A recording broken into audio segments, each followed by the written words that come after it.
নমস্কার বন্ধুরা, নারকেলের খোসা দিয়ে অনেক পাখি তৈরি করেছি আমার চ্যানেলে।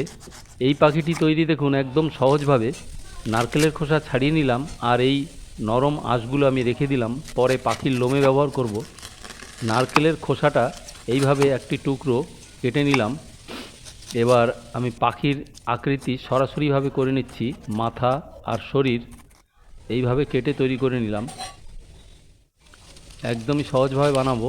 এটা নারকেল গাছের পাতা বা তাল পাতা, এইভাবে কেটে নিলাম। এটা লেজে ব্যবহার করব আর এটা ডানাতে ব্যবহার করব।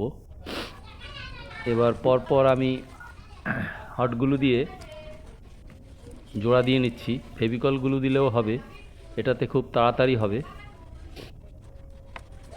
পরপর আমি এইভাবে লেজ, পাখির লেজ যেরকম সেইভাবে আমি তৈরি করে নিলাম। কেচি দিয়ে পরে কেটে নেব। এবার ডানাটাও পরপর এইভাবে পরপর জোড়া দিয়ে নিচ্ছি।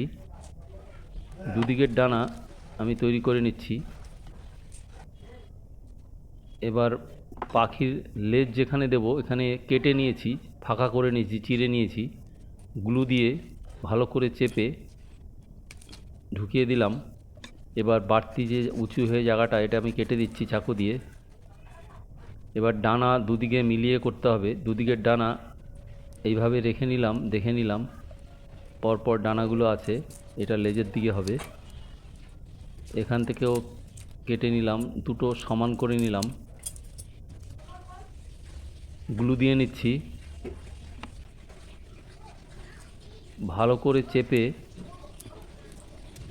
লাগিয়ে নিচ্ছি।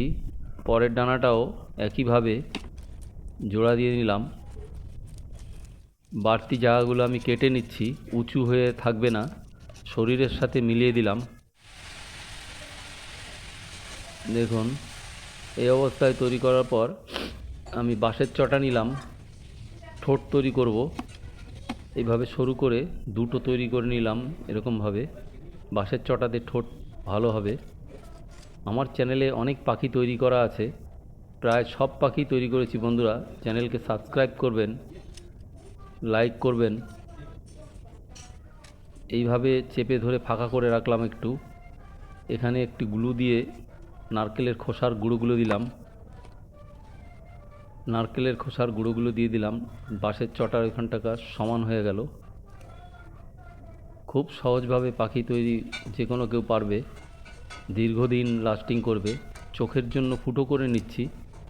আমি গ্লু দিয়েই চোখ তৈরি করলাম, পুঁথি দিয়েও হবে। এটা গুণোত্তার আমি পেঁচিয়ে পেঁচিয়ে, সুতো পেঁচিয়ে তৈরি করেছি। আমি প্রায় পাখিতেই এটাকে এরকম করে থাকি, ওর জন্য আমি আর দেখালাম না। আমার অন্য পাখি তৈরি করাতে সব আছে, দেখে নেবেন।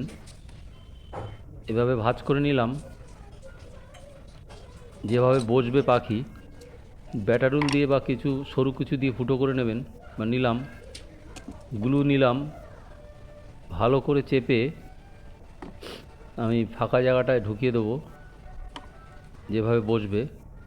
আর একটা পা একইভাবে চেপে ঢুকিয়ে নিলাম। এবার লেজটা একটুখানি করে নিলাম। এটা নারকেলের নরম যে আঁশগুলো আমি প্রথমেই রেখে দিয়েছিলাম ছাড়িয়ে ছাড়িয়ে, এই আঁশগুলো লোমে ব্যবহার করব, পাখির লোমে। অবিকল লোমে পাখির লোম যেরকম হয় সেরকম সুন্দর লাগবে। না করলেও হয়, এভাবে অবস্থায় রং করা যাবে, এটা দিলে ভালো হয়। এইভাবে পরপর ধীরে ধীরে পরপর জোড়া দিতে হবে, অনেক একটু সময় লাগবে। এটা এমনি সরাসরি রং করে দিলেও ভালো হবে, কিন্তু এই নরম আঁশগুলো গায়ে দিলে খুব ভালো হয়। দেখুন এই অবস্থায় আমি পুরো দেখালাম না, অনেক লম্বা ভিডিও হবে। এই অবস্থায় তৈরি করে গ্লুগুলো আবার দিয়ে দিলাম, যাতে লোমগুলো সমান হয়ে যায়। এবার ওয়েদার কোটের সঙ্গে স্টেনার মিলিয়ে রং করছি, জলেও পরিষ্কার করা যাবে। বন্ধুরা, তৈরি করলাম একটি সুন্দর শ্যামা পাখি। আমি এখনও তৈরি করিনি। ভালো হলে প্লিজ সাবস্ক্রাইব করুন, লাইক করুন। নমস্কার।